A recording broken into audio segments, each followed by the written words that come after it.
do sada. Jesi, jesi, albo sanca nisi.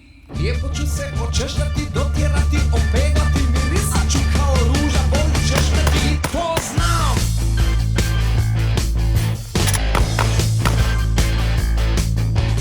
Opit ću se, nepit ću se s jaranima, potuću se zbog tebe, ću glavu gubit, al ću biti tvoj, bit ću tvoj.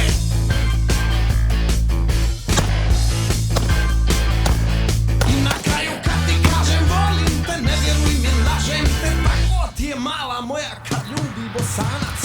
Ej, stani, lele moje, ej, stani.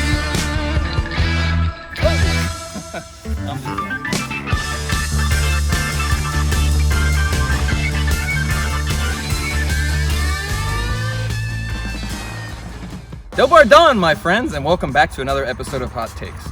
In my clutches here, I have the magnificent Zastava M70, or to be more exact, the PAP M70, or to be even more exact, the ZPAP M70. PAP is a Serbian acronym that means Poluautomatska Puška, which, if you're not rank 10 in context clues, means semi-automatic rifle. Zastava Arms has been around since the mid-1800s, and after a few decades of producing cannons and Mausers, got the licensing to manufacture the legendary VZ-26 machine gun. A few years later, this factory was severely damaged in World War II and some really horrible things happened. But luckily, the city of Kragujevec was liberated in 1944 and production quickly picked back up for Zastava. The next stop on the history tour bus is 1964, when Zastava manufactured their first AK derivative, which was the M64, coincidentally. This featured more rearward sights, proprietary handguards, and a locking dust cover to match the rifle's rifle grenade capabilities. All this makes the M64 a logical first step towards the M70. However, anyone with rank 4 in context clues could tell you that. The Yugoslav People's Army liked them, but it never fully saw mass adoption. But lo and behold, in 1970, wham! Some changes were made and full production and adoption. This is where we see the advent of the Yugo bolt hold open, which was a feature that was built into the M64, but Zastava found they could save a few bucks by designing it out of the rifle and into the magazine. Soon, the receivers started coming stamped instead of milled. Heavy RPK-style trunnions were included, and what we know as the M70 today was born. Which brings us back to this ZPAP M70. Except, you know, ZPAP M70 is quite a mouthful and PAP sounds weird. So I hereby decree that Zastavas shall never be referred to anything other than M70s again. This is the PAP M90 PS.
Zastava may have shown up a little bit late to that whole AK business, and they never got behind the 545 cartridge.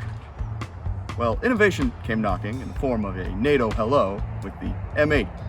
The M80 is a 5.56 rifle, which has a flash hider that looks suspiciously like it belongs to an AK-74, a magazine that looks a lot of it like it belongs to an M16, and a longer barrel that's a little bit country, a little bit Soviet synth pop.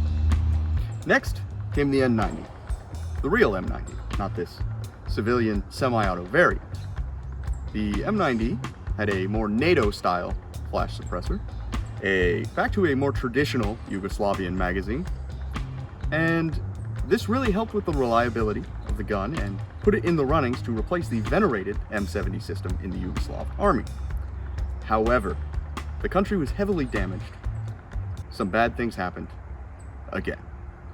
Due to this unfortunate series of events, the M90 was shelved, never to be adopted by the soon-to-be disbanded JNA, and it was forgotten about, basically, up until Century started importing for Zastava, and they started importing a variant of the M90 that had a custom-cut magwell adapter so that it would take M16 Stanag style magazines.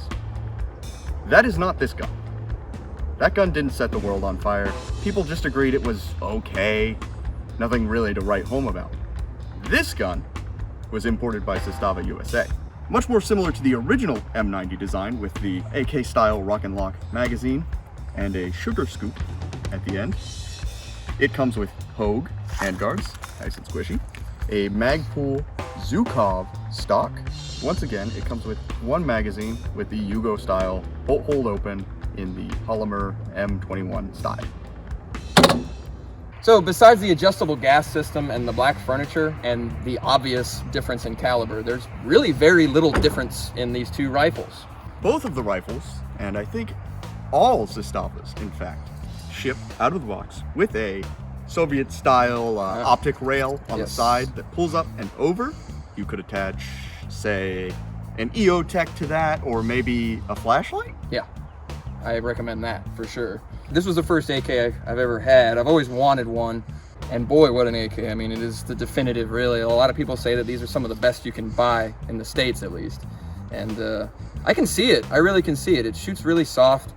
So it feels like it's a little like undergassed, I suppose. The trigger is just phenomenal, you know? I mean, I've tried out a lot of them over the years. Like I said, I've never owned one before, but there was a couple like little blemishes that it shipped with. The handguards are a little weird and there's some scratches on them, but really like that just adds to the charm in a way.